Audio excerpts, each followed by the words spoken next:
Bonjour et bienvenue dans le podcast NBA Corner où nous allons faire une très rapide bilan du All-Star Game.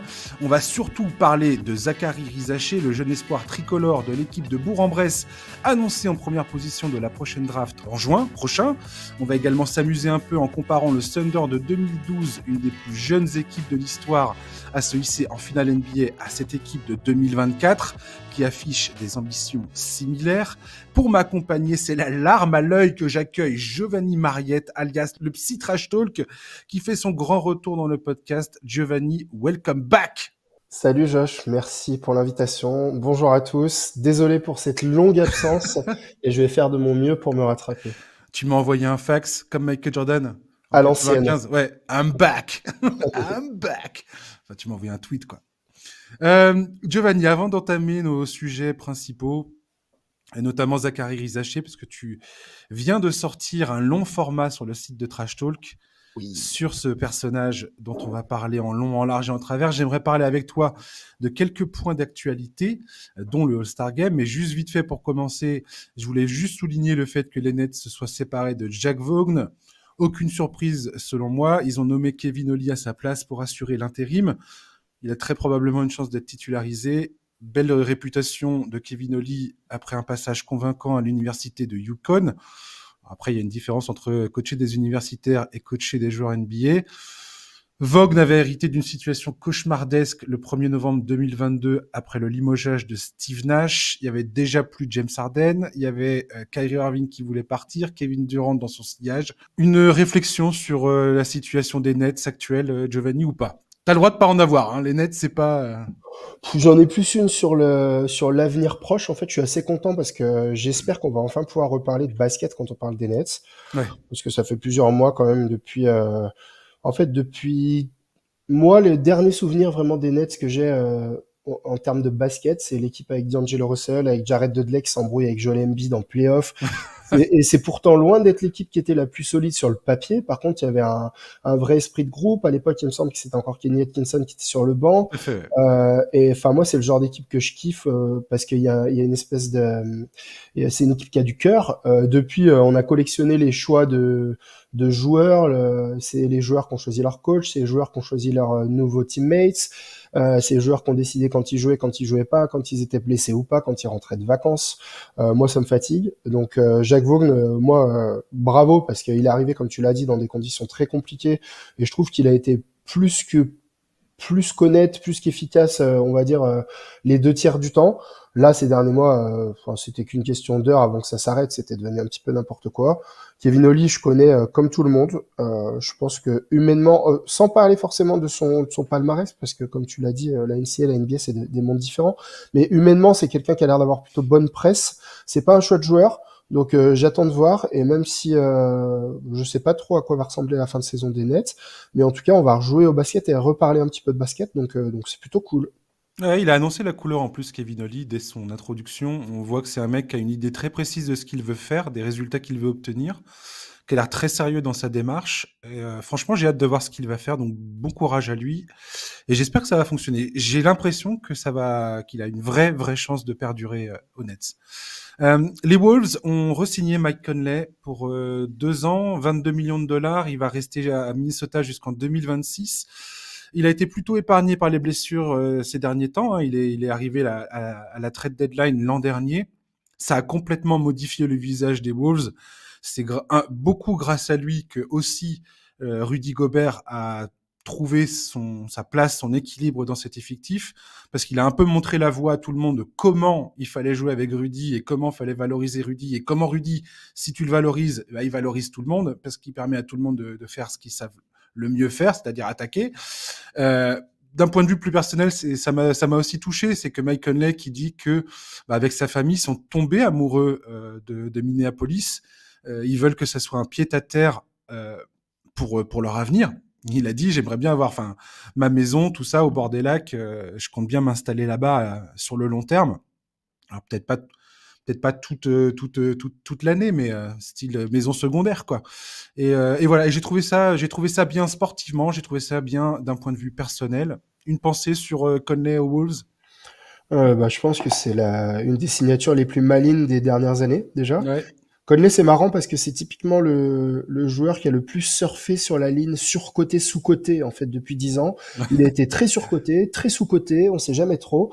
Bien Et à vrai. l'arrivée, bon, bah, depuis le temps, évidemment, il a pris de l'âge, mais je pense qu'aujourd'hui, c'est loin d'être le meilleur attaquant des Wolves, c'est loin d'être le meilleur défenseur des Wolves, c'est loin d'être le plus athlétique, mais c'est pas loin d'être le joueur le plus important de l'équipe.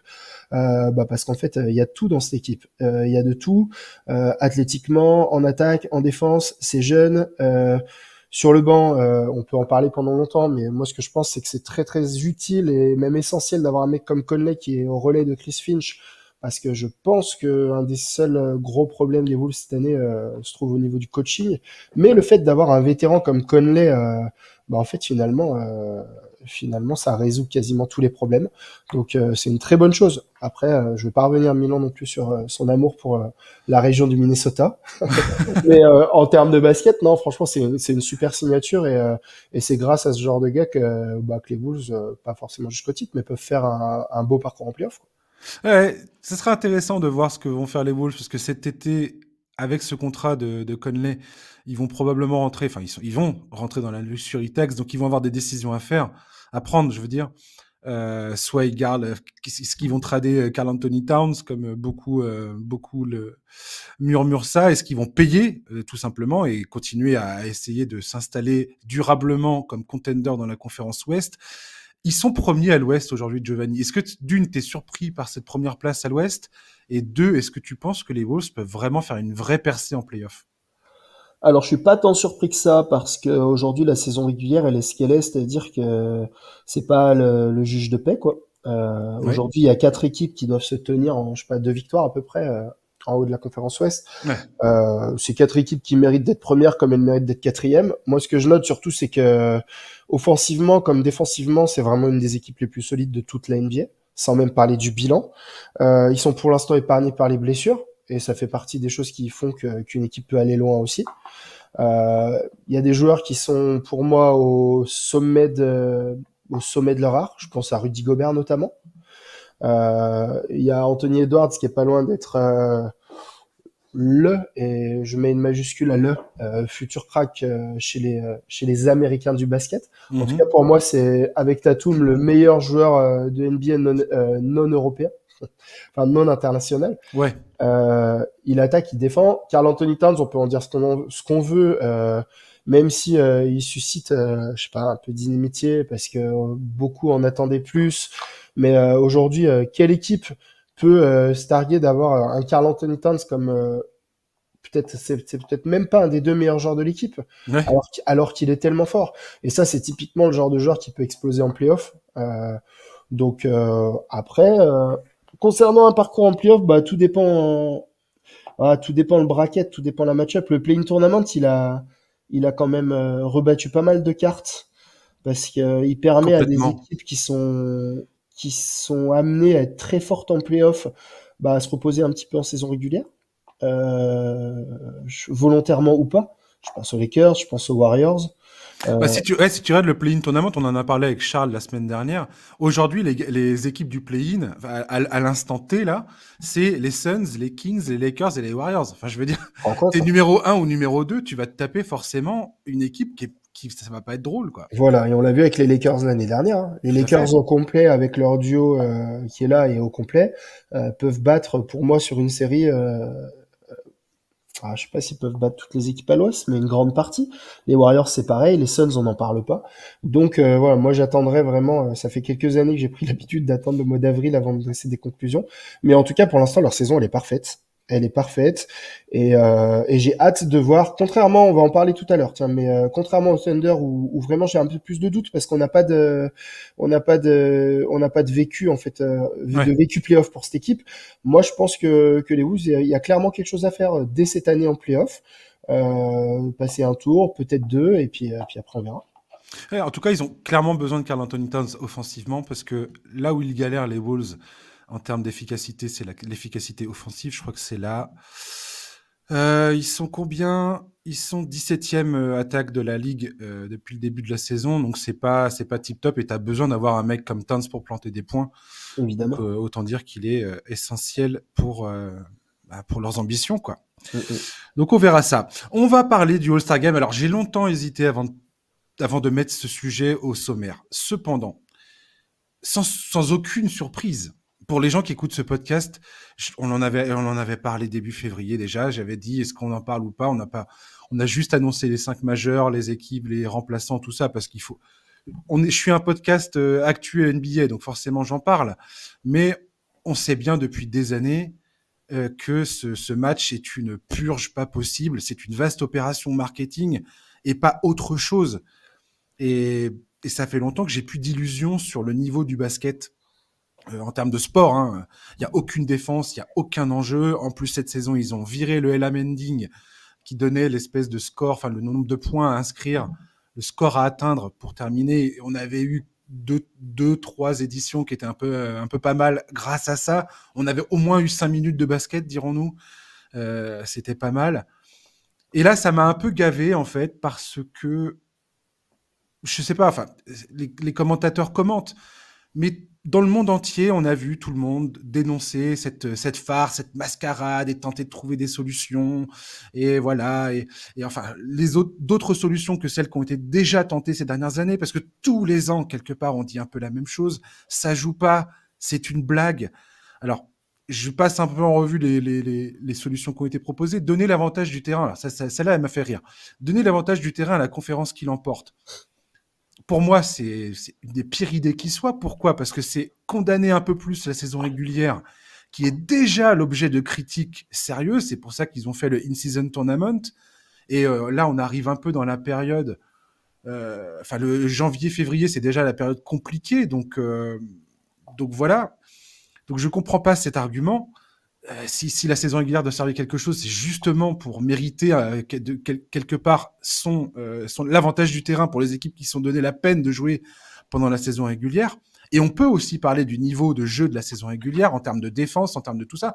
Ça, on pourra en parler si tu veux bien, Giovanni, notamment de l'influence d'Adam Silver depuis qu'il est arrivé à la tête de la NBA. Parce que je pense qu'il y a une grosse conversation à avoir. On va peut-être pas détailler le truc, mais on peut pointer ce truc-là. Payer les joueurs, autre solution envisagée, ça me fait absolument... je m'étouffe quand j'entends ça. En fait, pour moi, ça ne ferait que renforcer la perception d'une partie du public d'une ligue où les stars sont devenues capricieuses, sont tournées vers leur brand, leur marque, sur leur valeur marchande individuelle. Et je trouve ça insupportable, en fait. J'en peux plus de ce truc-là. Enfin, je veux dire, bientôt, les mecs, ils rentrent sur le terrain, c'est sponsorisé. Ah oui, il faut pas qu'ils se fassent mal, parce que si, parce que ça. On veut plus faire le concours de dunk parce qu'on a peur d'être ridicule. Eh, franchement, stop, quoi. Je sais pas quand est-ce qu'on s'est devenu à ce point ce truc affligeant, mais je trouve ça affligeant. Il y en a qui ont également proposé d'arrêter le match tout simplement. Ça, c'est impossible. Pourquoi? Parce que qu'on le veuille ou non, ça rentre d'une part dans la comptabilité de la carrière des joueurs, c'est-à-dire qu'aujourd'hui, tu juges une carrière par rapport les unes par rapport aux autres en fonction notamment du nombre de sélections All-Star. Et au-delà de ça, ça rentre dans la considération des contrats. C'est-à-dire qu'aujourd'hui, un joueur peut avoir une clause dans son contrat en disant « Tiens, mec, si t'es All-Star dans les 2 saisons qui viennent, eh ben, t'as un bonus de 1, 2, 3 millions de dollars. » Je veux dire, faut comprendre que toute une économie est basée là-dessus aussi. Donc, pour moi, c'est totalement impossible. Et peut-être la meilleure idée qui, pour moi, me plairait le plus, et après, je te passe la parole, Joe, c'est le duel monde versus USA, donc les joueurs internationaux contre les joueurs américains. J'adore cette idée-là, mais je pense qu'on entrerait avec le syndicat des joueurs et la ligue dans les négociations sur la même problématique que ce que je viens de dire, c'est-à-dire en termes de contractuellement, ça veut dire que tu as des joueurs américains qui tout d'un coup sont plus concernés par la sélection All-Star, et aussi par rapport à la carrière, à l'ensemble de la carrière, c'est-à-dire que tu aurais des joueurs comme Bogdan Bogdanovic qui auraient potentiellement jamais été sélectionnés au All-Star Game avant et qui tout d'un coup se retrouvent à jouer au All-Star Game, quoi. Et voilà, et moi ça m'exaspère parce que on a aussi vu donc tous les extraits vidéo de Michael Jordan, Kobe Bryant qui expliquent que le All-Star Game il se donnait à fond. Moi je suis vieux, j'ai connu les All-Star Games des années 90. Quand j'étais gamin, c'est un match que je rêvais de voir en permanence. J'attendais que ça, c'était de voir le All-Star Game. Ça jouait Alors tous ne se valaient pas. Des fois, c'était des branlés, hein. Des fois, c'était 30 points, 40 pions. Il y avait pas match. Bon, bah voilà, dommage. Mais ça jouait. Ça jouait au basket. Et moi, je trouve que la seule et unique solution à apporter à ça, c'est un peu plus d'orgueil, un peu plus de respect des joueurs pour leur propre sport, pour les fans, pour eux-mêmes. Parce qu'il y a un moment, si t'as pas l'esprit de compétition dans un sport, bah il sert à rien en fait. Tout simplement, c'est de la guimauve le truc. Et c'est ce que j'ai l'impression de regarder avec le All-Star Game. Giovanni, à toi de parler. Bon, bah, merci pour ce podcast, hein, c'était cool. Merci, au revoir, à la semaine prochaine. Pardon. Non, bah, écoute, t'as dit beaucoup de choses intéressantes et beaucoup de choses avec lesquelles je suis d'accord. Déjà, euh, j'ai regardé les 3 soirées du All-Star Weekend cette année en direct. Voilà, je tenais à le dire quand même. Donc s'il y a des gens, je sais pas, qui veulent m'envoyer des dons, n'hésitez pas. Parce que ça fait, On va faire une cagnotte litchi. non, c'est compliqué. Ça fait 5 jours et je m'en suis toujours pas trop remis mentalement. Non, moi déjà j'ai écouté la dernière émission de la First Team et je suis assez d'accord avec aussi ce qu'Arwan disait et ce que tu as dit aussi du coup qui est très vrai que on peut faire toutes les révolutions possibles. Le All-Star Game c'est une histoire de d'ego, de joueurs et c'est la manière avec laquelle les joueurs ont envie de s'investir dans cet événement-là. C'est uniquement ça et rien d'autre. Tu parles des 3 dernières éditions, des 2, 3 dernières éditions qui étaient un tout petit peu mieux, ou en tout cas 5 minutes par-ci par-là, grâce au Ella Mending. Moi, je vais aller un peu plus loin que ça. Pour moi, à part les 5 dernières minutes du All-Star Game qui s'est déroulé un mois après le décès de Kobe, euh, C'est vrai. qui étaient vraiment pour moi les 5 seules minutes intéressantes des 10 dernières années. Et parce qu'en fait, les joueurs l'ont fait en hommage à Kobe. Et ça me conforte dans le fait de dire que ça reste une histoire de joueurs.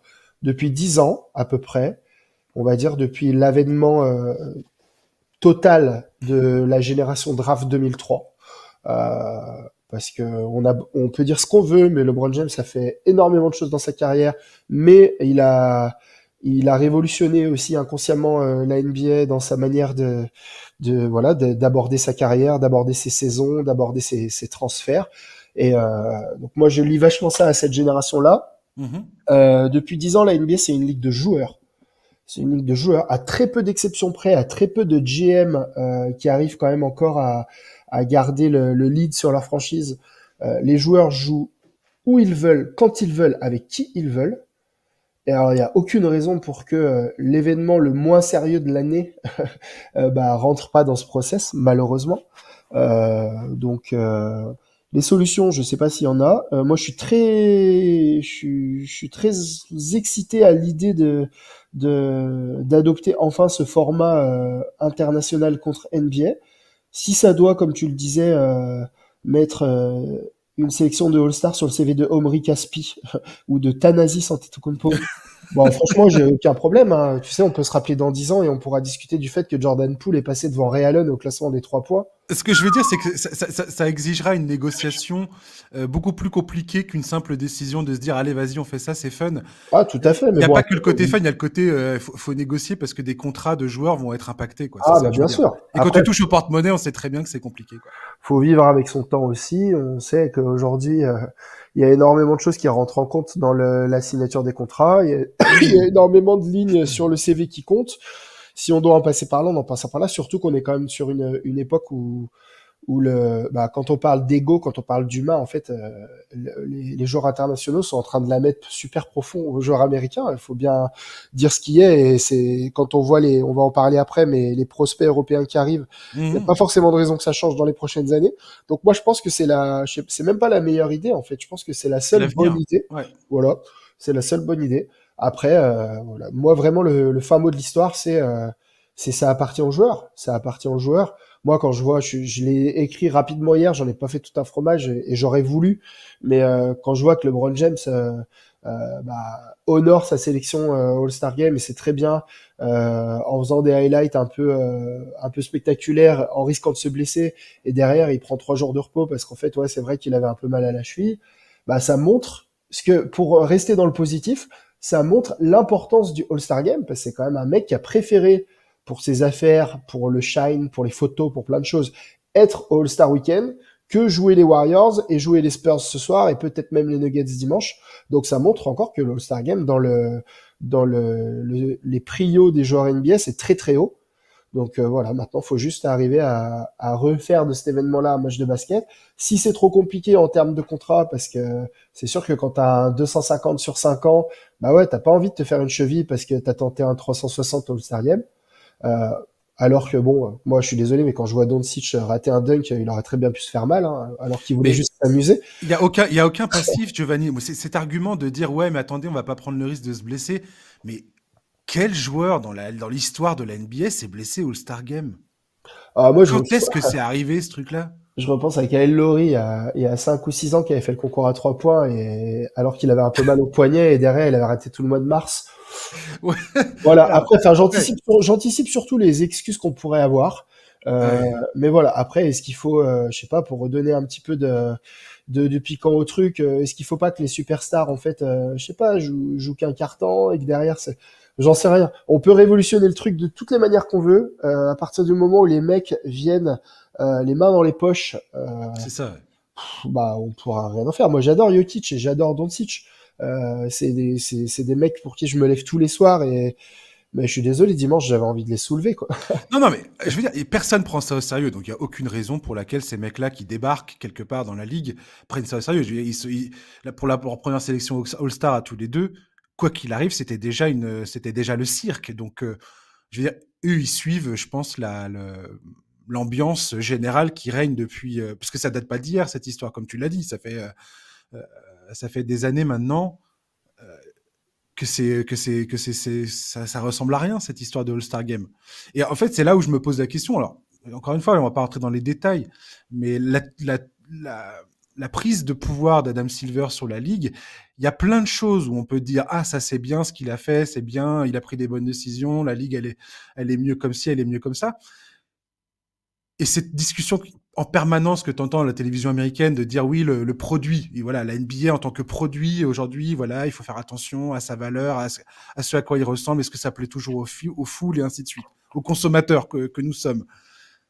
Mais je suis désolé, mais il y a un moment où si tu regardes le All-Star Game, qui est peut-être le micro, enfin, ça met tout ça sous un microscope encore plus terrible que le reste, mais que ce soit en termes de sponsoring, que ce soit en termes de niveau de jeu, d'engagement, de disponibilité des joueurs et ainsi de suite, aujourd'hui, à part le sanctuaire que sont les playoffs, je veux dire, pour moi, il y a quand même beaucoup de choses qui partent pas dans le bon sens, quoi, en NBA. En tout cas, qui partent dans une autre direction. Alors, est-ce que c'est nous, on est à peu près de la même génération, donc est-ce que c'est nous qui avons du mal Tout à fait, à voir la NBA évoluer? tout à fait. Parce que moi, bon, bah, j'ai envie de dire malheureusement, après, je suis bien content pour eux, mais moi, j'ai un petit cousin, par exemple, qui a 15 ans.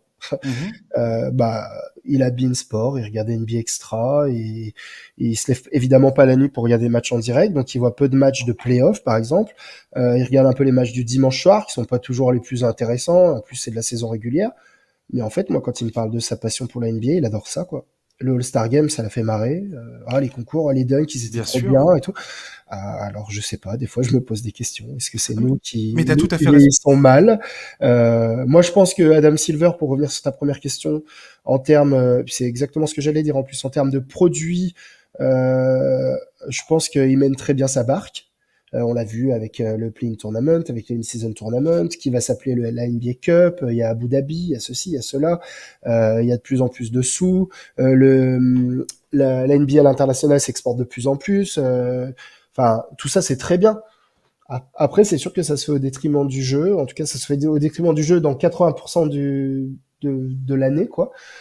Est-ce qu'il faut pas forcément passer par là parce que quand on veut du spectacle, il faut que ce soit du spectacle et pour que ce soit du spectacle, il faut qu'il y ait un peu moins d'intensité, que ça devienne un peu plus spectacle que sportif. Je sais pas, mais en tout cas, c'est clair qu'il y a une évolution sur ces dernières années. Je pense qu'il faut juste qu'on apprenne à vivre avec, quoi. Tu viens de mettre le doigt sur quelque chose d'important pour moi. Et pour moi, l'un ne va pas sans l'autre. En fait, la proportion entre la partie spectacle et la partie sportive, le sport, tu vois, le sport en tant que tel, le basket en tant que sport, que pratique sportive, sport co, où t'as 10 joueurs, 5 contre 5, qui jouent les uns contre les autres et qui essayent enfin, qui s'affrontent et c'est à qui remportera la partie, quoi. Et ça, aujourd'hui, pour moi, l'aspect sportif, purement sportif, est en danger et a de moins en moins son mot à dire par rapport au côté spectacle et marketing et ah oui, ça vend bien, ah oui, on est content des chiffres, ah oui, on se fait plein d'oseille, quoi. Et je trouve que c'est un jeu dangereux que de faire ça. Et j'ai entendu un podcast cet été, c'était sur Troop, où ils discutaient un petit peu justement de ce que tu viens de dire, que notre génération à nous, on a encore ce goût de regarder les matchs et d'analyser les matchs et tout ça. Et je pense que dans la jeune génération, il y en a aussi qui sont comme ça. Mais pour la NBA, c'est pas la majorité de leur public à venir. C'est pas forcément. Il y a de moins en moins, et tous les chiffres nous indiquent ça. Il y a de moins en moins de gens qui regardent des matchs dans leur intégralité, qui se lèvent la nuit pour regarder les matchs en France, et ainsi de suite. C'est vrai, factuellement. Et effectivement, on est peut-être plus le cœur de cible, en fait. Et c'est ça qui est difficile à réaliser. C'est difficile à réaliser pour nous qui avons connu des saisons entières en fait de matchs serrés, de matchs à enjeu. C'est le produit est en train de changer. Après, quand je dis que c'est une ligue de joueurs, la génération dont je parle, génération 2003, etc., etc., arrive bientôt en bout de course. Il y a une nouvelle génération qui arrive avec des joueurs internationaux, beaucoup. À eux aussi je sais pas, d'insuffler aussi peut-être une nouvelle, une nouvelle dynamique, quoi. Je suis assez, moi, je suis assez pressé de voir ce que les prochaines années peuvent donner parce que je suis toujours en train de dire que bon, c'est vrai que quand LeBron et Curry seront plus là, putain, ça va nous faire bizarre parce que bon, quand même. Mais est-ce que c'est pas un mal pour un bien finalement? Je suis Après, d'accord avec toi. évidemment qu'on va pas cracher dans la soupe, hein. Ça fait 20 ans qu'ils nous font vivre, moi personnellement en tout cas, ces gens-là. Donc je cracherai jamais dans la soupe. Par contre, ouais, voilà, on arrive à un virage et je suis assez pressé de voir ce que ça donne, quoi. Et je suis complètement d'accord. Et c'est marrant que tu dises ça parce que c'était exactement les propos de Malika Andrews dans le podcast de Zach Lowe, là, mardi dernier, qui disait exactement ça, en fait. Elle disait que, selon elle, quand elle voit, par exemple, un gars comme Victor Wembanyama, comment dire, son rapport à la compétition et son envie d'être compétitif en permanence, elle dit, voilà, c'est probablement eux qui vont porter le flambeau à l'avenir, et c'est probablement des joueurs comme lui, avec cet état d'esprit, qui ont l'opportunité de changer. Et c'est ce que tu disais tout à l'heure, c'est un problème que seuls les joueurs peuvent régler, en fait. C'est eux qui vont décider de l'avenir de ce sport et du produit, par la même occasion, du produit qu'est la NBA. Ouais, quand on voit le premier All-Star Weekend de Victor Wembanyama, ça donne pas envie de voir la suite. Voilà, je voulais finir sur une note positive, mais j'y arrive pas, désolé. On n'ira pas plus loin sur le All-Star Game. Voilà. On va parler d'un sujet que tu maîtrises sur le bout des doigts, Zachary Rizaché. Donc, comme je l'ai dit tout à l'heure, tu as un long format publié sur Trash Talk. C'était hier que ça a été publié, c'est ça? Oui. Voilà, où tu as condensé l'intégralité de tes observations depuis des mois. Tu as eu la chance, et tu as la chance de le suivre en personne depuis Bourg-en-Bresse. Les principaux observateurs US le mettent aujourd'hui en tête de la draft 2024. Kevin O'Connor de The Ringer en janvier, Jonathan Givony d'ESPN début février, et là, tu as Sam Veceni de The Athletic qui a fait de même dans son mock draft 2024. On est d'accord que aujourd'hui, on est parti pour avoir potentiellement 2 joueurs français en numéro 1, numéro 2 de la draft. Et j'aimerais toutefois me concentrer sur Zachary Rizaché parce que c'est un des joueurs, je trouve, les plus fascinants dans la team France, tu vois. Et pour commencer, j'aimerais que tu m'expliques un peu comment tu t'es retrouvé à suivre la saison de Zachary et la manière dont ton regard a évolué au fil de la saison le concernant.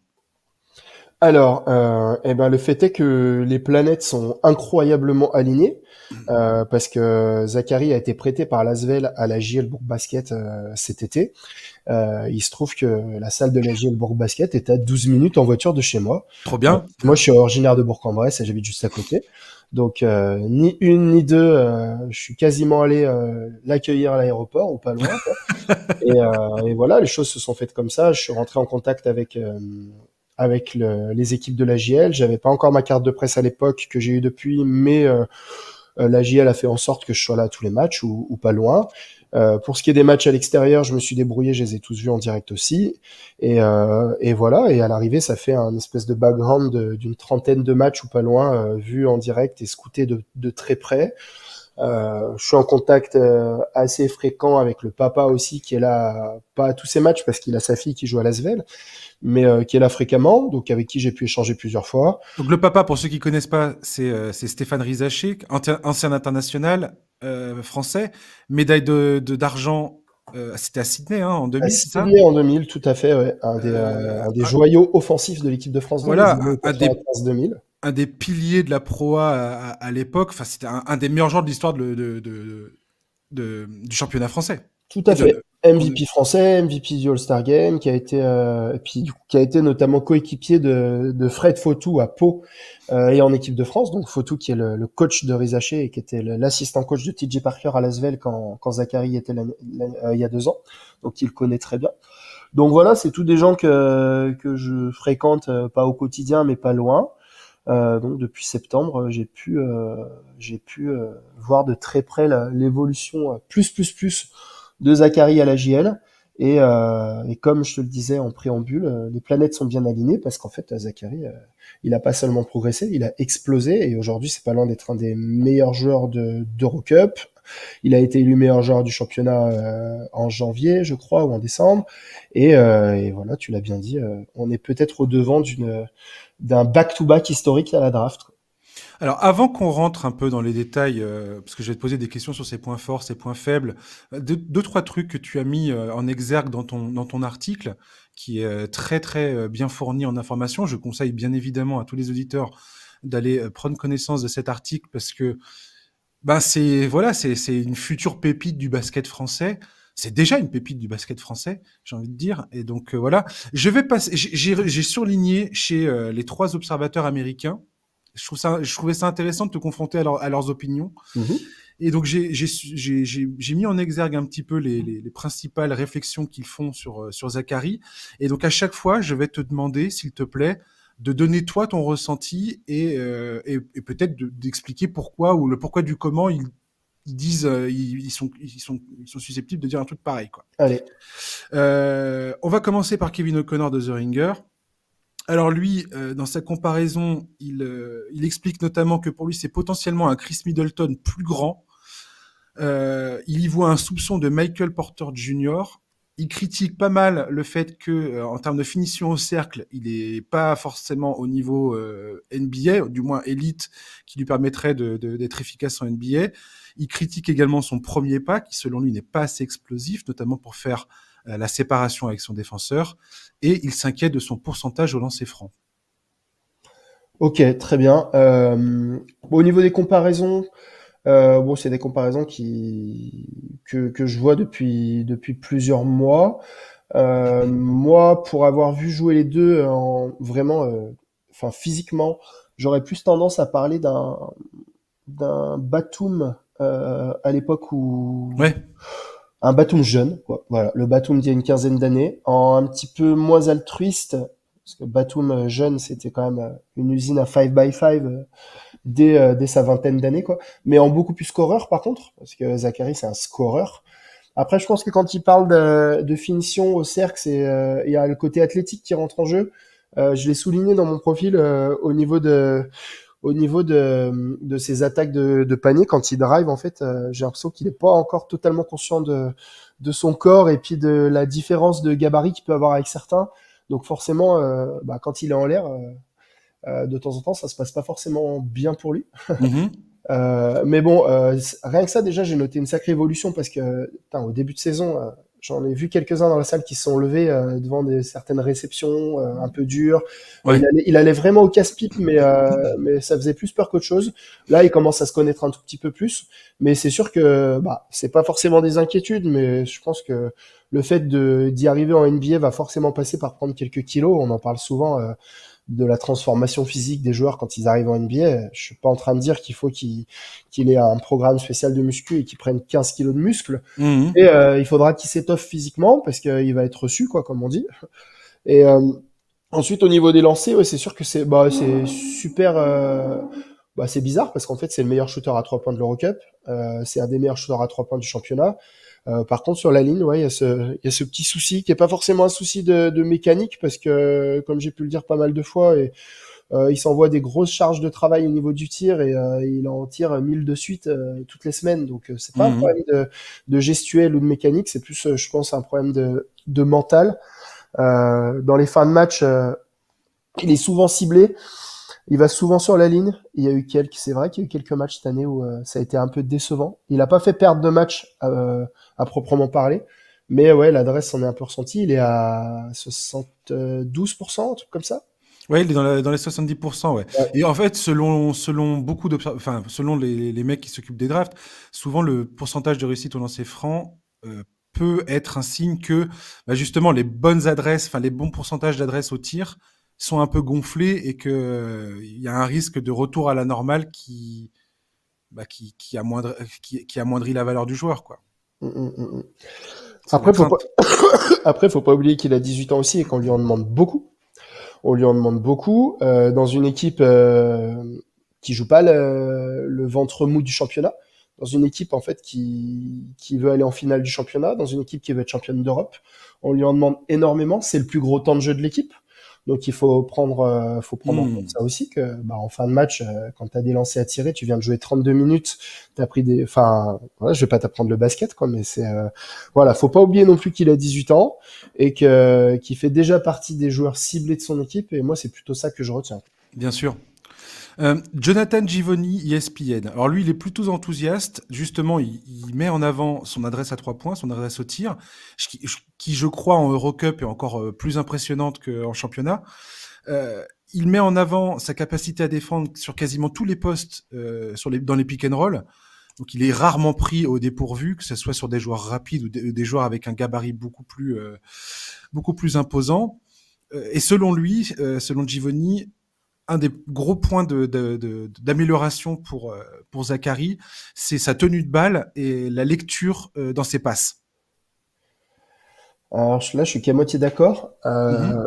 Au niveau de la tenue de balle, en fait, je trouve que c'est presque quelque chose qui a pas été assez exploité cette année. D'ailleurs, c'est quelque chose sur lequel lui et ses entraîneurs travaillent, c'est qu'il doit plus porter la balle parce qu'il est capable de le faire et quand il le fait, en fait, le résultat est toujours positif. On a vu plein de fois sur des rebonds défensifs où c'est lui qui poussait un peu et il pousse et en fait il finit au cercle parce que il va tellement vite à la manière je dirais pas forcément d'un Giannis, euh, presque à la manière, tu sais, d'un LeBron, en fait, quand on dit le gimmick un peu chouchou, là, quand il pose trois quatre Ouais, dribbles, et tout le monde ouais, je vois, ouais.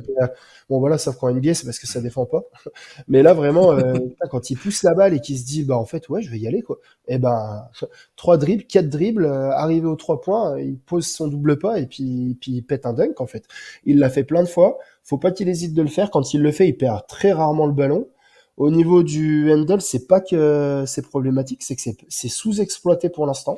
D'accord. C'est pour ça qu'à terme, je pense que il y a beaucoup de gens qui comparent avec le profil de Tidjane Salin, avec d'autres profils. Moi, je pense qu'à terme, c'est plus un 3-2 qu'un 3-4. Donc forcément, il va devoir dribbler beaucoup et il va devoir se faire violence parce que c'est pas quelque chose qu'il fait forcément naturellement parce qu'à la base, c'est plus un catch and shooter. Mais par contre, quand il y a besoin de dribbler, moi, je trouve qu'il dribble très bien. Moi. Ok, très bien.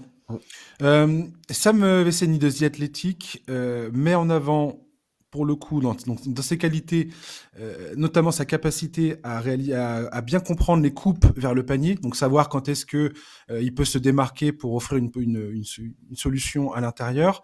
Il est très très fort en contre-attaque, selon lui.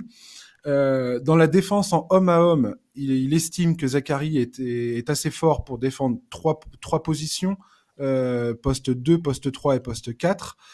Selon lui, il faudrait éviter de le mettre sur des meneurs ou sur des pivots. Encore une fois, c'est différent que les défenses en pick and roll. Quand je parlais des pick and roll tout à l'heure, par exemple, la différence c'est est-ce que par exemple les équipes adverses vont essayer de le viser pour faire des mismatchs. ce que disait Givoni, lui, c'est que non, Zachary, c'est un joueur qui pourra s'adapter. Là, Veceni, lui, pointe le fait que il peut défendre au moins 3 positions crédiblement sur un terrain. Il souligne cependant son manque de capacité de création de tir. Donc, pour lui, il a encore des gros problèmes pour créer son propre tir et d'attirer assez les défenses pour créer des tirs pour les autres. Et lui aussi met en avant le fait qu'il n'a pas un premier pas assez explosif. Et selon lui, ça pourrait lui poser des problèmes en NBA. Alors son premier pas est pas assez explosif quand il porte la balle. Par contre, après un écran au niveau du catch, par contre, à 5-6 mètres du cercle, au moment d'exploser vers le cercle, son premier pas, là, moi, je le trouve supersonique. Je trouve que vraiment, il fait des différences vraiment sur la prise de balle. Après, c'est vrai que quand c'est lui qui porte la balle, il n'y a pas cette espèce de booster encore. Et de toute façon, je pense pas que ce soit quelque chose de très très urgent à développer puisque ce sera jamais le porteur de balle principal de son équipe. Après, en défense, je rejoins totalement ceux qui disent qu'il est capable de s'adapter à n'importe quelle, il s'adapte à n'importe quelle manière de jouer le pick and roll, que ce soit en attaque ou en défense. Par contre, là où je suis pas d'accord, c'est que moi, ce que j'ai vu cette année, c'est qu'il est largement capable. Après, on parle pas forcément tous les jours de Kyrie Irving, mais je l'ai vu largement capable de défendre sur les meneurs. D'accord. C'est sûr qu'il défend, c'est sûr que sur son CV, c'est poste 2, poste 3, poste 4. Par contre, quasi systématiquement, à part quand il y a, je sais pas exactement, on n'a pas joué des joueurs comme Mike James, par exemple, qui a eu peur de jouer à Bourg. Mais quand le meneur d'en face est pas à proprement parler une superstar qui vient pour en planter 40, c'est Rizaché qui défend sur le porteur de balle dès l'entre-deux. D'accord. C'est à signaler. Donc c'est plutôt du 4 postes que du 3 pour moi. Après, quand il y a des mismatchs et qu'il se met à défendre sur un intérieur, il est capable de le faire, mais il faut pas que ça s'approche trop du cercle non plus. Il est capable de le tenir éloigné du cercle. Je vois, ouais. Ouais, voilà, c'est sur les cannes, c'est sa manière de défendre, de rester sur ses appuis. Par contre, dès qu'il se fait un petit peu enfoncer, bon, il fait 95 kilos, on dirait pas comme ça, mais bon, en face, c'est pas rare que t'aies des mecs qui en fassent bien 20 de plus. Donc, dès que ça se rapproche un tout petit peu trop du cercle, ça devient un peu dangereux, et puis il y a eu un peu des problèmes de faute à ce niveau-là. Mais par contre, il est capable de tenir ces gars-là à 2-3 mètres du cercle, et j'ai vu quelques airballs. Ouais. Ouais. Intéressant, ouais. Alors, on va attaquer ses points forts et ses points faibles. Dans ses points forts, dans ton article, tu soulignes notamment un truc qui, pour moi, est très important. C'est son côté travailleur. Tu dis que c'est un mec qui bosse vraiment beaucoup. Et ça m'a vachement rassuré de lire ça parce que d'une, je pense que plusieurs clubs aujourd'hui, enfin plusieurs équipes en NBA vont trouver, parce qu'il n'y a pas de club en NBA, c'est des franchises, vont trouver, enfin, on sait très bien qu'il y a des franchises qui mettent ça en avant. D'ailleurs, les franchises les plus crédibles en NBA, souvent, c'est justement un trait de personnalité qu'ils cherchent chez les joueurs, quoi. Et j'ai bien aimé ça. Qu'est-ce que tu peux me dire sur les points forts de Zachary, au-delà du fait que c'est un bosseur et que... Qu'est-ce qui ressort pour toi quand tu le vois jouer le plus? Moi, il y a ce qui me fait vraiment halluciner, et c'est marrant parce que j'en parlais avec son père justement, c'est le delta énorme qu'il y a entre déjà sa propreté aujourd'hui, le fait que en fait tout ce qu'il fait, il le fait bien, mais d'un autre côté, on sent en le voyant dans sa retenue, dans le fait qu'il ait que 18 ans aussi, qu'en fait il est encore tellement loin de ce qui peut, de ce qui, enfin de du plafond en fait quoi, alors qu'il est déjà tellement fort aujourd'hui. Moi c'est ça Ouais. qui me choque. Quand je le vois, je rentre chez moi le soir, je me dis putain mais il a été parfait. Il a En été fait, parfait. la marge de progression, en fait, c'est ça. La marge de progression en sachant qu'il est déjà tellement fort. Moi je rentre, je me dis il a été parfait, mais ouais, en fait il est qu'à 5% de ses capacités et Ouais, je il est vois. déjà si fort. Il est déjà si fort. Après il y a le côté travailleur mais le côté aussi éponge.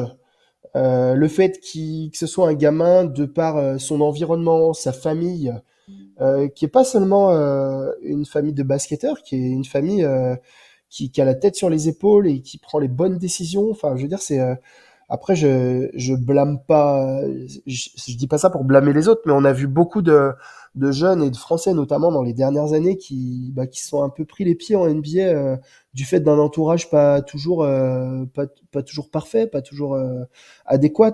Là, moi, j'ai l'impression que vraiment tous les gens qui entourent Zachary sont des gens qui sont bienveillants. Lui, c'est un gamin qui a la tête sur les épaules et comme Fotou l'a dit dans une interview, c'est pas parce qu'il y a 10 scouts dans les tribunes pendant un entraînement qu'il va prendre un tir ou deux tirs de plus. En fait, il s'en fout. Il fait son Je vois, ouais. boulot, il fait ses gammes, il a son objectif bien en tête. Il en parle pas souvent, mais par contre, il y pense tout le temps. Et tout ça mélangé fait que moi j'ai que de la hype en fait pour ce mec-là. Après, il faut pas non plus trop ce que je vois beaucoup, c'est les gens en fait je pense qu'on se trompe un petit peu sur le profil que lui peut avoir en NBA. Déjà parce que le fait d'être numéro un d'une draft, forcément ça génère des attentes qui sont incroyables. Et style Euh, franchise player, quoi, cash. Franchise player, superstar, Ouais, ouais, je vois, multiple ouais. star, MVP et compagnie. Après, comme je l'ai dit, on a un peu le même âge et on sait que il y a eu quelques profils qui sont un peu pris les pieds. Euh, Après, il faut pas, ouais, je pense qu'il faut pas se méprendre.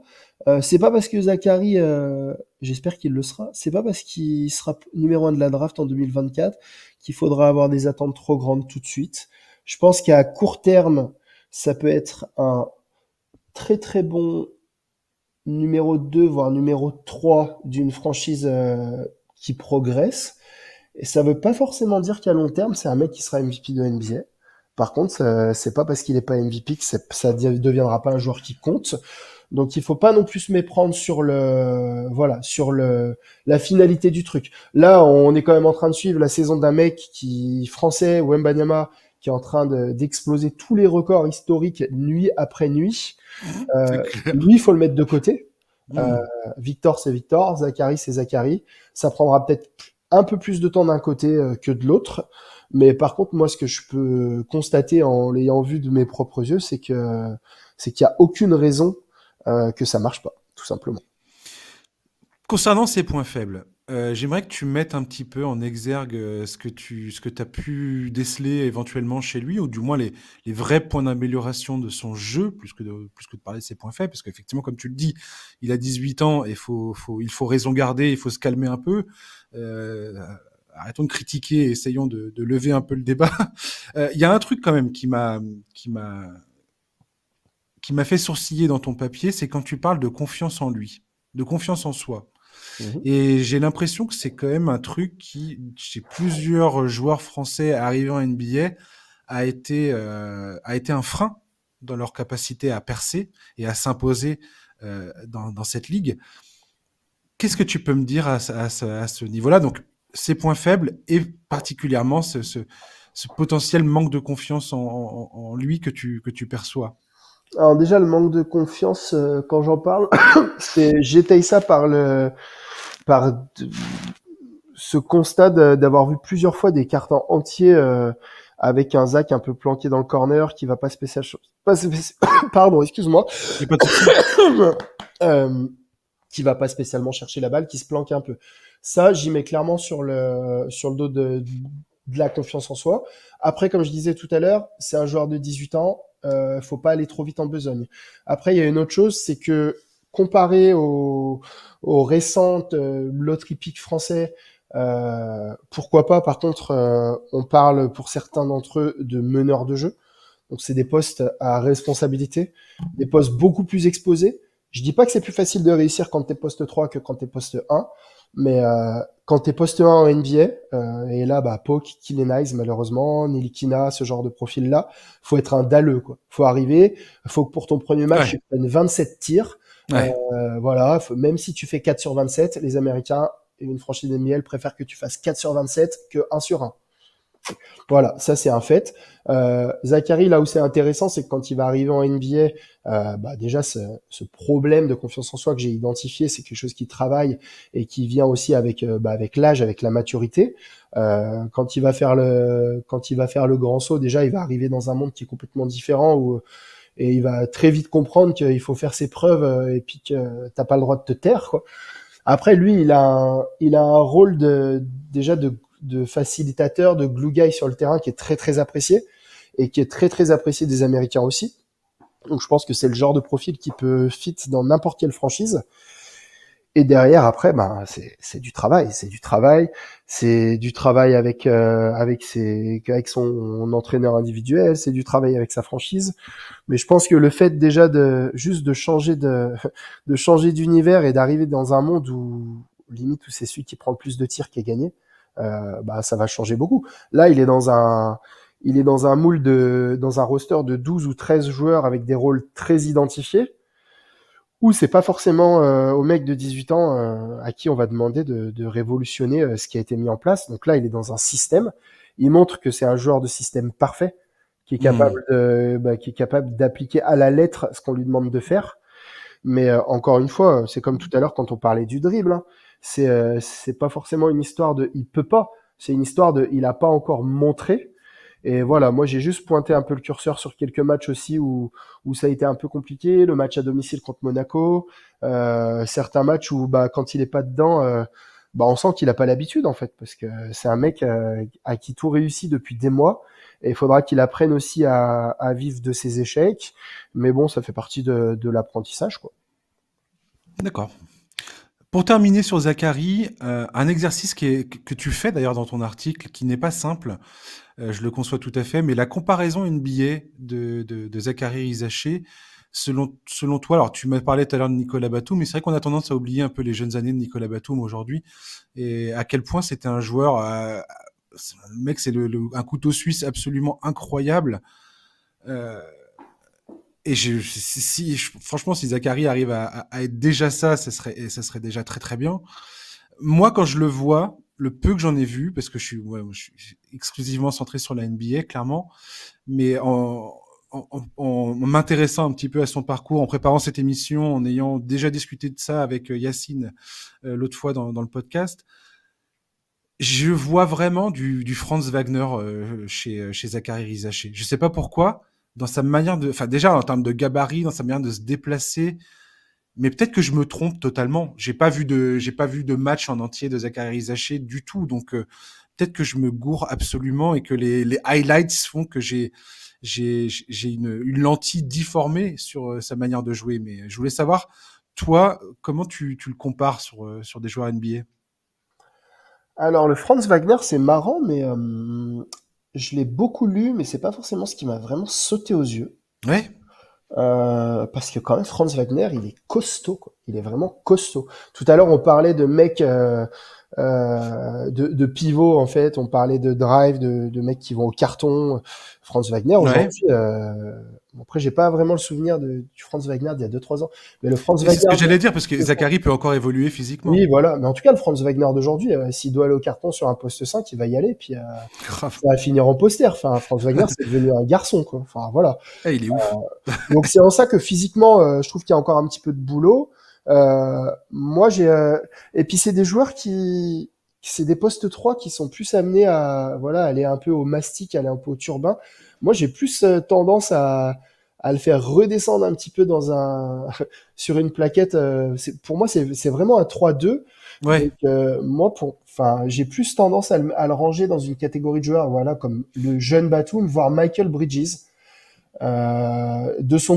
Par son profil de two-way player déjà, parce que Michael d'accord. Bridges, avant de devenir le mec qui est capable d'en mettre 40 tous les jours, c'était le défenseur numéro 1 de Phoenix, et je crois d'ailleurs il termine une saison dans la NBA All Defensive Team. Ouais, tout à fait. Et le vrai glue guy, comme tu disais tout à l'heure. Complètement, complètement. 3&D, faut regarder bon là peut-être un peu moins parce qu'il shoot beaucoup plus, mais faut regarder certaines de ses saisons. Je pense qu'il est pas loin du 50-40-90.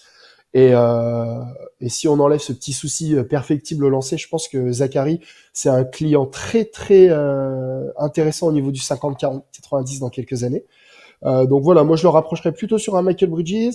J'ai vu du Michael Porter Jr. aussi. Je pense qu'il y a un peu moins de génie offensif et que lui, c'est plutôt vraiment le fait que ce soit de la perfection dans les déplacements, dans la manière de prendre les écrans, qui fait qu'il va être très adroit Et plutôt, alors que Michael Porter Jr., c'est un mec qui vit pour le shoot, quoi. C'est ça exactement.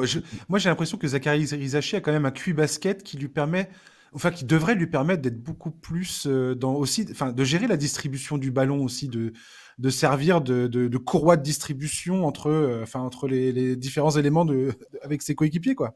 Complètement. Bah après, bah ça revient à ce que tu disais tout à l'heure, le doute que certains insiders américains peuvent avoir par rapport à son manque de playmaking, on va dire.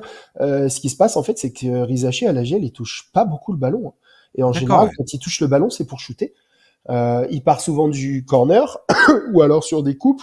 En général, quand il le touche, bah c'est pour aller au cercle, c'est pour shooter. Il est souvent en bout de circuit. Donc, Je vois, ouais. donc quand on va lui demander voilà, de gérer un peu de distribution de playmaking, pourquoi pas, hein, pourquoi pas. Je pense qu'il est capable de le faire. C'est juste que dans la mouture actuelle là, de cette équipe de la JL, on lui demande pas forcément de le faire. Voilà, donc à voir. Oui, complètement. Tu fais bien de le souligner. Effectivement, là, il joue avec des professionnels, avec des adultes, et il fait partie d'un système. Il est censé faire partir d'un tout. Et t'as un rôle. T'as un rôle que t'es censé prendre. Ce que tu nous dis, c'est que, grosso modo, il a un rôle de plus en plus important, voire central dans cette équipe. Mais c'est pas, voilà, enfin, aujourd'hui, c'est pas ce qu'on lui demande de faire. C'est-à-dire, on lui demande pas de créer son tir. On lui demande pas d'être à 40% de pourcentage d'usage sur le terrain, quoi.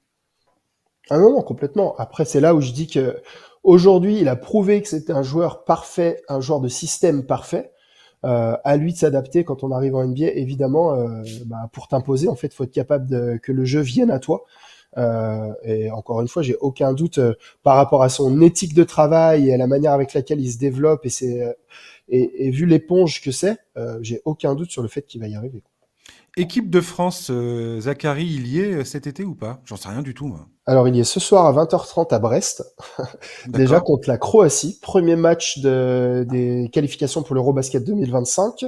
Il sera normalement lundi soir en Bosnie. Donc là, il y a 2 matchs, il y a 13 joueurs qui sont sélectionnés. On a Rizaché, Nadirifi, Jalen Horde et Matthew Strazel. Il y a 4 nouveaux. Donc 2 victoires à aller chercher pour lancer un peu la machine jusqu'au JO.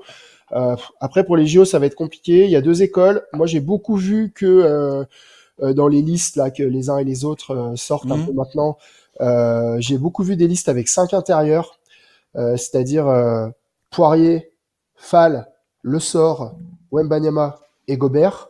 D'accord. Moi, personnellement, partant du principe que Batum, en équipe de France, est un sacré pompier de service au poste 4, moi, je prendrais que 4 intérieurs. Et ding dong, si je prends que 4 intérieurs, mon 12e, il s'appellera bien Zachary Rizaché. Ouais. Je pense que les 2 matchs, là, celui de ce soir et celui de lundi, mine de rien, même si ça n'a rien à voir, dans l'esprit des gens et du staff, Collet d'ailleurs l'a dit que Rizaché était amené à être un pion très important de l'équipe de France très rapidement. Alors après, à voir ce qui veut dire par très rapidement.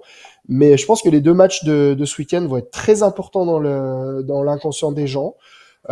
Et franchement, si Rizaché fait le 12e cette année, je trouve ça pas du tout honteux, pas du tout abusé. Après, ouais, je sais pas, peut-être qu'il arrive 6 mois trop tôt, je sais pas. Après, la chance qu'il a entre guillemets, c'est que plusieurs des cadres potentiels de l'équipe de France, bien malheureusement, la trade deadline leur a fait beaucoup de mal parce que et moi j'ai du mal à imaginer prendre des mecs pour les JO, des gars qui n'ont pas joué depuis 6 mois.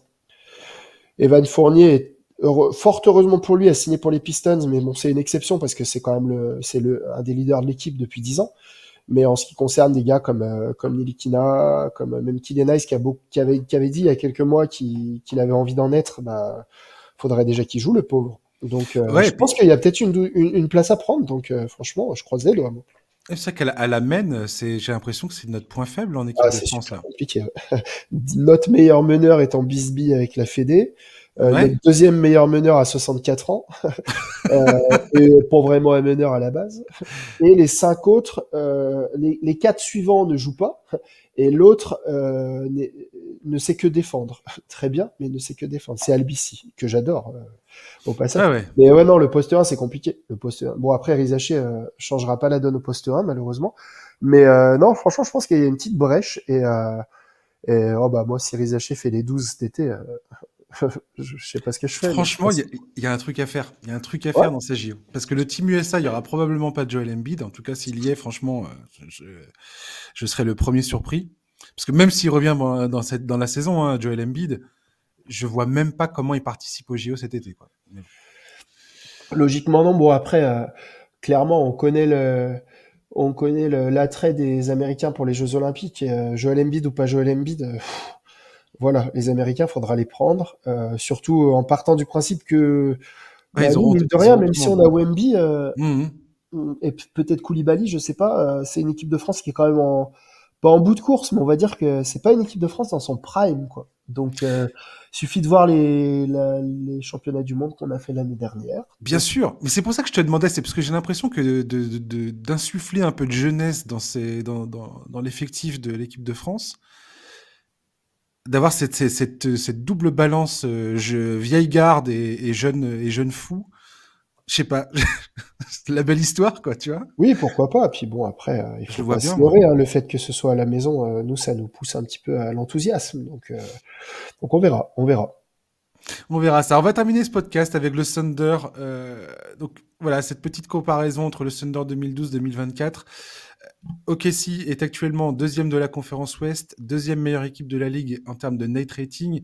Ils ont la quatrième meilleure défense, quatrième meilleure attaque.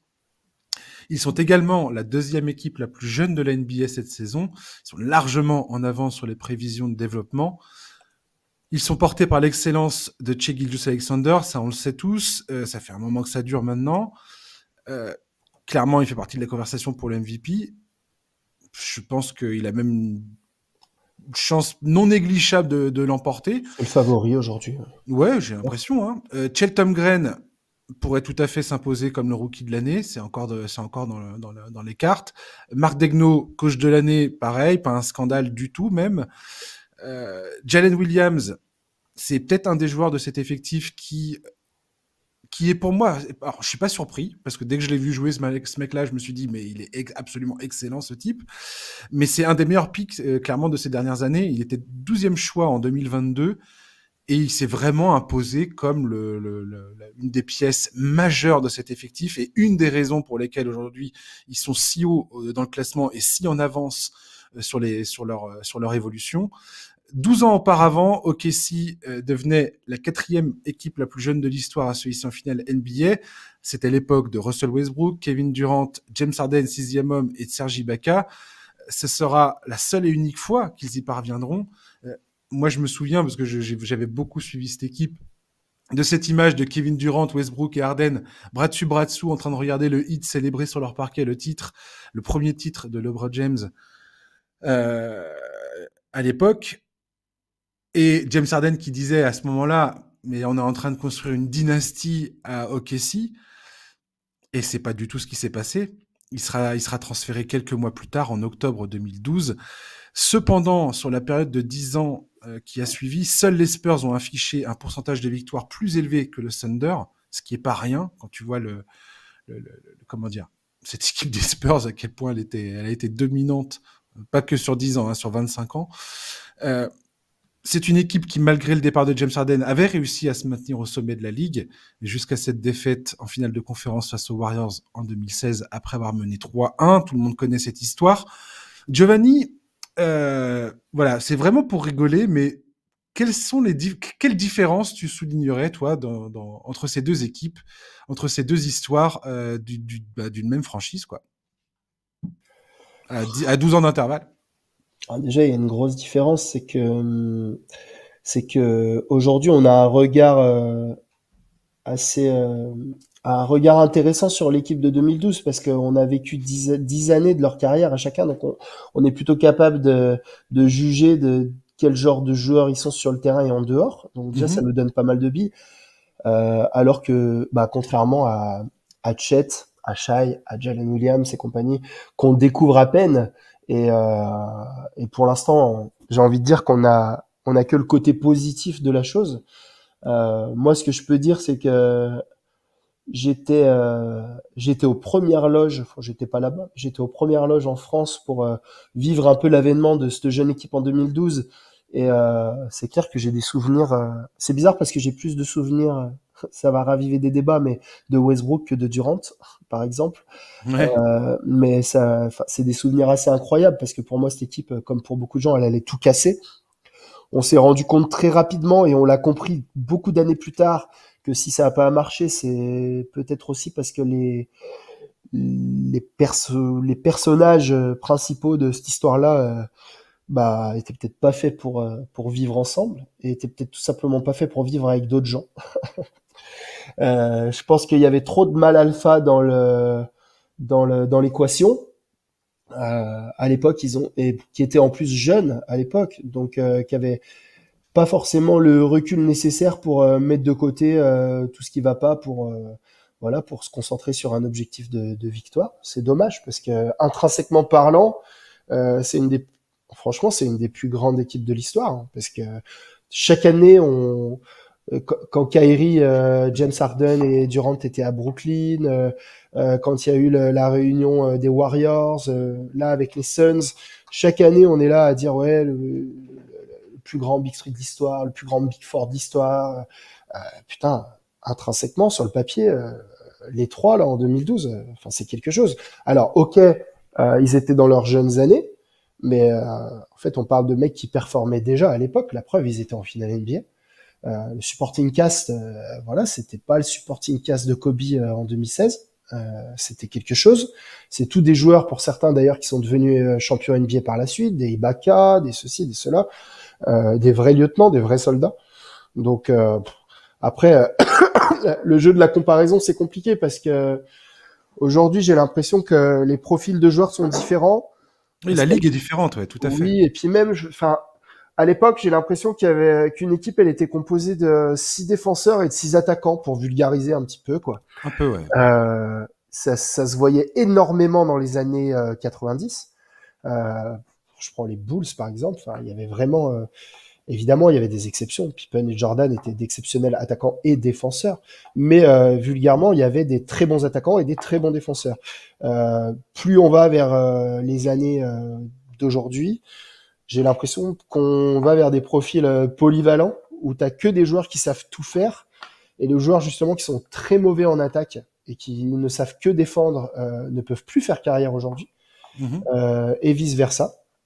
Donc j'aurais tendance à dire que sur une comparaison d'égal à égal, une équipe d'aujourd'hui catapulte n'importe quelle équipe d'il y a 10 ans ou d'il y a 20 ans. Après, c'est un constat, je sais que c'est un débat qui est assez enflammé depuis toujours. Et moi, perso, j'aime pas trop ça, en fait, comparer les époques, parce que j'ai l'impression que c'est juste mathématiquement impossible d'avoir raison. Mais en tout cas, c'est intéressant, c'est marrant. Mais j'ai l'impression que quand même, au niveau, la manière avec laquelle est construite l'équipe du Thunder aujourd'hui, la polyvalence des mecs, la manière avec, parce qu'un mec comme Shai, par exemple, qui est un des attaquants le plus smooth de NBA, qui est un des meilleurs scoreurs de NBA, qui va probablement être MVP.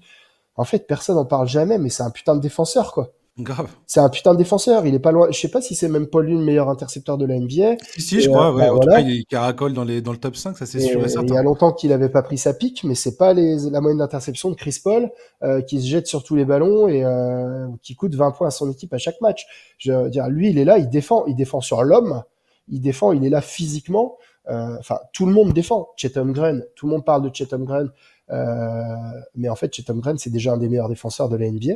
Il a complètement modifié le visage de cette équipe par rapport à l'an dernier où il était blessé, donc il n'a pas joué. Sa première, ce qui aurait dû être sa saison de rookie. Et on voit bien que sa présence a totalement modifié le visage de cette équipe. C'est incroyable. Jalen Williams et Lugensdort. Alors moi j'ai rien contre André Robertson, hein, qui était un des meilleurs défenseurs de sa génération.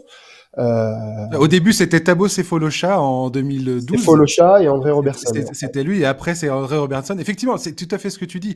C'est marrant parce qu'il y a 12 ans, c'est pas si loin que ça. En tout cas, moi, ça me semble pas si loin que ça. Et il y a un monde qui sépare la NBA de 2012 et la NBA d'aujourd'hui, de Voilà. 2024. Ça se rejoint avec ce qu'on disait tout à l'heure. Et, C'est presque plus le même sport. mais complètement. Et cette équipe du Thunder, il y avait, je me souviens, Kendrick Perkins, poste 5, il y avait Thabo Sefolosha qui avait du mal à scorer, mais qui était là comme spécialiste de la défense. Je me souviens dans la série face aux Spurs, c'est lui qui défend sur Tony Parker et qui pose énormément de problèmes aux Spurs parce qu'il arrive à éteindre l'efficacité de Tony qui ne peut plus faire ce qu'il fait d'habitude. Et effectivement, il y a une grosse différence. Et c'est tout à fait ce que tu as dit. Les équipes étaient montées très différemment. Et quand je repense à cette équipe du Thunder 2012, je me dis souvent que cette équipe a été malgré elle prise aussi dans l'évolution du basket, parce que les Warriors 2015 arrivent 3 ans plus tard, et la ligue est déjà en train de changer. D'ailleurs, cette équipe du Heat est déjà la preuve qu'on se tourne plus vers le small ball. Il y a Shane Battier, il y a Chris Bosh qui, à la faveur d'une blessure, s'est retrouvé sur le banc. Donc Shane Battier va être promu au poste 4, et puis tout d'un coup, il réalise que ça marche en fait. Et ils vont se retrouver avec ce 5, Bosh, James, Battier, Wade et Chalmers. Et ça va être cette équipe qui va défoncer tout le monde, quoi. Alors que le Thunder, ils se sont raccrochés à Kendrick Perkins, parce que Kendrick Perkins, fallait qu'il se cogne les Dwight Howard, les Pau Gasol, les Tim Duncan et ainsi de suite, la Marcus Aldridge. Mais ils n'ont pas suivi cette évolution. Enfin, en tout cas, ils ont été pris de court par l'évolution naturelle de la ligue, qui était un peu imperceptible à l'époque, ou du moins personne pouvait prédire que ça allait se barrer dans ce sens-là, quoi. Et d'ailleurs, c'est une des questions que je voulais te poser, c'est que je me dis que un mec comme Sam Presti, qui est aujourd'hui à la tête du plus gros trésor de pick de draft de l'histoire de la ligue, quand tu vois comment il a conçu cette équipe de 2024, les profils des joueurs qui composent cette équipe, le fait qu'il s'est pris, on oublie très vite, mais Sam Presti s'est pris une tonne de merde sur la tête pour avoir transféré Harden en octobre 2012. Alors que grosso modo, c'est parce que le proprio lui a dit, mec, on n'a pas l'argent, on donnera pas l'argent et on paiera pas la luxury tax pour ce gars-là, quoi. Et j'ai l'impression qu'aujourd'hui, Sam Presti, je sais pas s'il y a un côté revanchard, mais lui a beaucoup évolué aussi dans sa façon de concevoir et de prendre le pouls de la ligue. Aujourd'hui, avec ses pics de draft, il peut carrément remédier, je pense, à n'importe quelle évolution, n'importe quelle situation.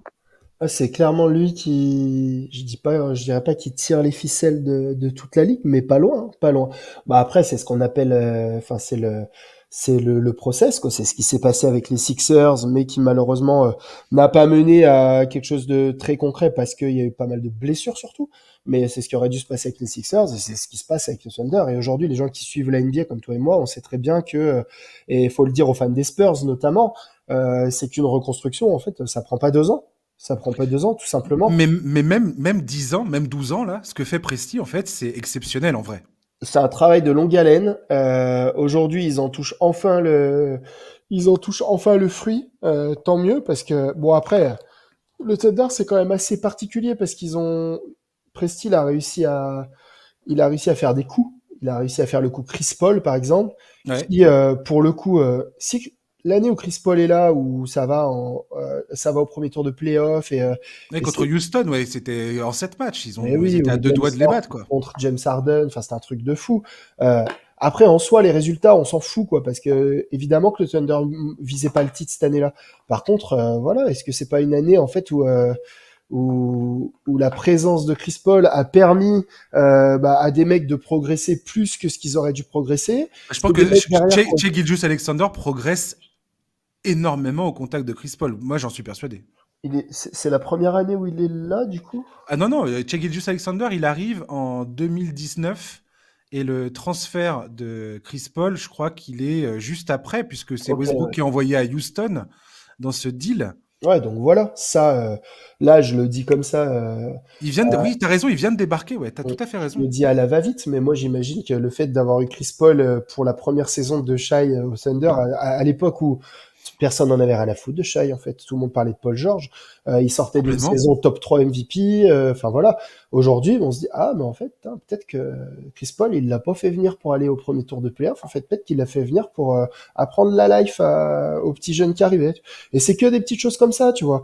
Le Gordon Hayward là, qui va faire 6 mois avec le Thunder cette année, bah c'est pas un mec qui va mettre 36 points en demi-finale de conf.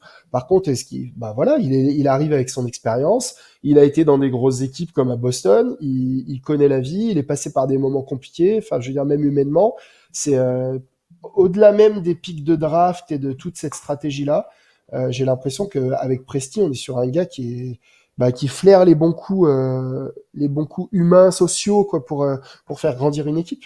Et à l'arrivée, ben voilà, aujourd'hui, ils sont pas premiers de l'Ouest, mais pas loin, et c'est une équipe qui pourrait nous surprendre au printemps. Complètement. Ce que tu as dit tout à l'heure en début de podcast quand on parlait des Wolves, c'est que le Thunder, quelque part, on n'a aucune. Enfin, ce groupe-là, on n'a aucune façon de le. D'aucune manière, on peut le comparer à quoi que ce soit, puisqu'on les a jamais vus ensemble se confronter à une série de playoffs. Et je suis persuadé, et toi, voilà, on a assez d'expérience pour savoir que une équipe expérimentée va forcément réussir à en s'emparer au moins d'un match, si ce n'est plus, rien que par rapport rien qu'au métier, quoi. Ça, c'est quasiment sûr et certain. Maintenant, c'est pas dit que OKC, dès le premier tour, arrive à trouver des solutions, arrive à grandir plus vite qu'on ne l'aurait pensé, et sur la simple base du talent qui inonde, qui irrigue cet effectif, parviennent à faire un vrai coup en playoff dès cette année, Ah non, non, clairement. puis comme on le disait tout à l'heure, le système du play-in fait que, encore plus qu'avant, les playoffs deviennent c'est un autre sport, quoi. C'est un autre sport. Tout à Donc, fait. après, je sais pas, hein, dans la feuille de route de la franchise, je pense pas que ce soit la finale NBA en 2024, hein, chaque chose en son temps. Par contre, je pense qu'on peut être que surpris, quoi. On peut être que surpris. Faut pas en attendre trop. Moi, personnellement, et mon collègue Nicolas Vrigno me le redit bien assez souvent, quand on a fait nos pronostics en début de saison et qui m'a dit 52-30 pour le Thunder, je lui ai ri au nez, mais vraiment. Et aujourd'hui, j'en ai honte. En mode, voilà, tout doux quand même, tout doux. Donc voilà, je pense qu'aujourd'hui, ils nous ont déjà surpris. Enfin, en tout cas, moi, ils m'ont surpris parce que je savais que ce serait solide, mais pas à ce point-là quand même. C'était dur de prédire l'impact colossal de Chet dans cette équipe. Bah, après, l'impact, il est colossal, mais je pense que il faut vraiment regarder les matchs vraiment pour le comprendre, pour le constater. Alors c'est sûr que on peut très vite faire le raccourci de il joue, ça gagne. Bon, mais c'est un petit peu plus compliqué que ça. Il faut Tout à fait. vraiment, j'encourage vraiment les gens à regarder les matchs de Chatham Green et de sortir déjà de cette espèce de comparaison relou qu'on fait tout le temps avec Wembanyama. C'est deux joueurs différents qui auront des carrières différentes. Mais la manière avec laquelle Holmgren a révolutionné l'équipe du Thunder, c'est incroyable. C'est incroyable en défense. Il change la géométrie, en fait, du terrain. C'est monstrueux. C'est monstrueux. Mm. C'est assez fou en attaque, mais je trouve que c'est surtout incroyable en défense. C'est tout à fait ça. Ouais. Enfin, moi, le Thunder en défense, j'ai jamais connu cette franchise-là en fait à ce niveau défensif. Et clairement, enfin, il est incroyable. Il a 20 ans. On a l'impression qu'il connaît déjà tous les rouages d'une attaque, tout simplement. Il est capable de défendre loin du ballon, il est capable de défendre sur l'homme, il est aérien, il est, c'est un mec qui hésite pas à aller au contact aussi, qui se cache pas. Waouh, bah putain, franchement, je suis vraiment content pour eux qu'ils aient réussi à mettre la main sur lui parce que je pense qu'on n'en parle pas assez. On n'en parle pas assez, puis on n'en parlera jamais assez parce que il y aura toujours malheureusement pour lui. Ouais, l'ombre de Victor. Ouais, ouais. Après, tant mieux pour nous, tant pis pour lui, quoi. Mais je pense que s'il y avait pas Wembanyama en NBA là, Chet Holmgren, on parlerait de lui tous les jours, tous les jours, tous les jours. Tout à fait. Après, son rôle est tellement différent dans une équipe d'OKC qui est déjà installée, euh, enfin, qui s'installe, qui est en train de s'installer parmi le gratin de la conférence Ouest. Shai Gilgeous-Alexander, en fait, moi, ce qui m'impressionne beaucoup dans cette équipe, c'est la complémentarité des éléments qui la composent. Comment Presti a construit cette équipe, comment le coach arrive à articuler tout ça sur le terrain. Et effectivement, l'entente entre Gilgeous-Alexander, Chet Holmgren et surtout Jalen Williams, encore une fois, je vais en revenir à ce gars-là, mais j'ai adoré la saison de rookie de Jalen Williams. Quand bien même je suis un de ses premiers fans, j'aurais jamais imaginé une progression aussi rapide à ce niveau de jeu, en fait. Et en fait, c'est l'intelligence des joueurs qui composent cet effectif. Personne va me dire que c'est pas fait exprès. Il y a un scouting clairement effectué du côté du Thunder pour dire voilà le profil de joueur, au-delà du talent, au-delà de tout ça, je pense qu'il y a un profil de joueur qui est visé par Presti et le coaching staff. Et ça marche. Ils ont trouvé en tout cas, ils ont une formule qui a l'air de fonctionner comme pas possible, quoi. Quand tu vois comment ils sont sérieux sur le terrain, tous ces gamins là, parce que Ouais. c'est tous des gamins. Enfin, faut arrêter, quoi. Et une équipe aussi jeune n'est pas pour moi, c'est excessivement rare de voir une équipe aussi jeune jouer aussi bien. Et le Thunder 2012 était beaucoup plus tenait son talent, enfin, était beaucoup plus reposé sur le talent de ses joueurs et les capacités athlétiques de ses joueurs. Or, cette équipe-là, de 2024, ça va au-delà de ça, en fait. Pour moi, il y a un basketball IQ, une intelligence de jeu qui est vraiment remarquable et excessivement rare à cet âge-là. Oui, et puis c'est même si ça peut paraître un peu réducteur, c'est le fameux le groupe vit bien en fait. Et ça, Ouais, c'est ouais. tellement important. C'est tellement important. C'est ce qui a permis à une équipe comme les Cavs, par exemple, de résister à la tempête quand les stars étaient blessés. Parce qu'en fait, à Ouais. Cleveland, on sait que Bickerstaff, il est ce qu'il est au niveau de la plaquette, mais par contre, humainement, c'est quelqu'un de super. Donc, ces groupes vivent bien. Voilà. C'est ce qui a permis aux Grizzlies, en fait, pendant quelques mois avant qu'il y ait tous ces soucis-là, bah, de cartonner. C'est qu'en fait, sur le terrain, ça a envoyé. Et quoi qu'il arrive, on savait qu'il y aurait des dingueries parce qu'en fait, le groupe vit trop bien. Les mecs ont envie de se faire plaisir les uns les autres.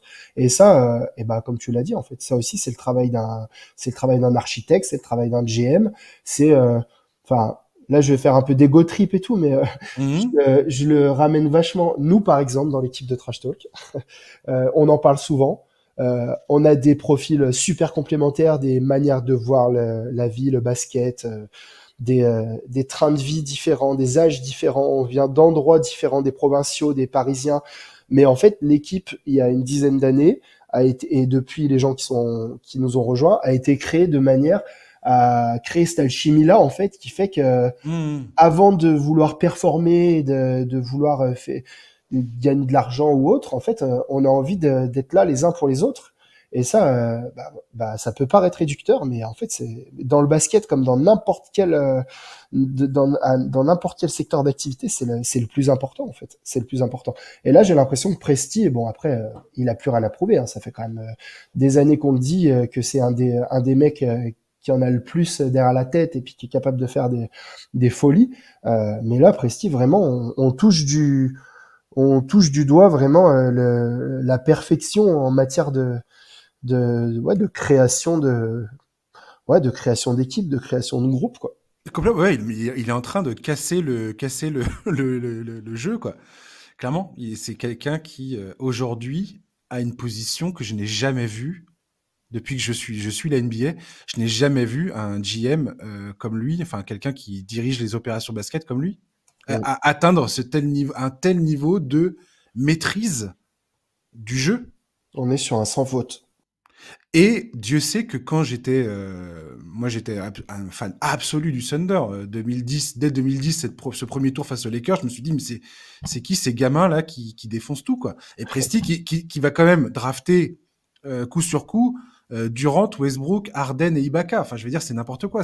En vérité, il y a une part de chance, hein, on va pas se mentir. Il y a clairement une part de chance là-dedans. Mais n'empêche que déjà à l'époque, et ce mec-là vient de l'écurie Spurs, il était aux Spurs à la base. Enfin, il a fait ses premières armes là-bas. Il n'y a pas de hasard dans la vie. Non, non, et bref, fou quoi. Merci beaucoup Giovanni de nous avoir accompagnés. Bah, merci à toi. Je sais pas. Ah ouais, 1 heure et demie quand même. C'est passé vite. C'était bien. C'était cool. Ouais. Et puis bah voilà, tu reviendras nous parler de Zachary. Avec grand plaisir. Il y a les quarts de finale de l'Eurocup qui arrivent à grands pas. C'est le 12 mars. J'y serai évidemment aux premières loges et avec une potentielle demi-finale encore à domicile et enfin qui se jouera sur 3 matchs, mais avec l'avantage du terrain. Donc voilà, en espérant vivre un titre européen à Bourg-en-Bresse avec les Hachets avant qu'il soit drafté, ce serait Ça serait la mortel. boucle serait bouclée quoi. Il manque plus qu'il soit drafté par les Spurs et je pense que je déménage. Tu m'étonnes. Voilà. Tu m'étonnes. Mais moi aussi j'aimerais bien ça, mais j'espère pas Détroit. Ah, après, je pense qu'il faut pas trop penser à ce qui se passe actuellement. Il faut plus regarder un peu l'avenir. Et puis, de toute façon, on est bien incapable de savoir de quoi demain est fait. Donc, regarde, moi, les Rockets, par exemple, il y a 2 ans, les Rockets. Oui, oui, c'est vrai. Bravo. Voilà, et aujourd'hui, moi, les Rockets, ils m'intriguent, ils m'excitent presque. Je voudrais pas dire des mots trop forts, mais j'adore les Rockets. Donc Non, voilà, t'as ça raison. peut aller très vite. Ce n'est plus le cimetière que c'était avant. Non, ça peut T'as aller raison. très vite. Donc voilà. Chers auditeurs, en tout cas, je vous invite à suivre Giovanni sur les réseaux parce qu'il rend compte de l'évolution de Zachary Rizaché et c'est vraiment passionnant à suivre. L'article sur Trash Talk, évidemment, à lire si vous voulez en savoir plus. Voilà, donc merci de nous avoir fait profiter de tes lumières, Giovanni. Et Avec puis, grand plaisir. Yes. Et chers auditeurs, on se retrouve la semaine prochaine avec un nouvel invité. Et d'ici là, je vous souhaite de passer une bonne fin de journée, un très bon week-end. Et à la semaine prochaine. Ciao, bye bye. Au revoir à tous.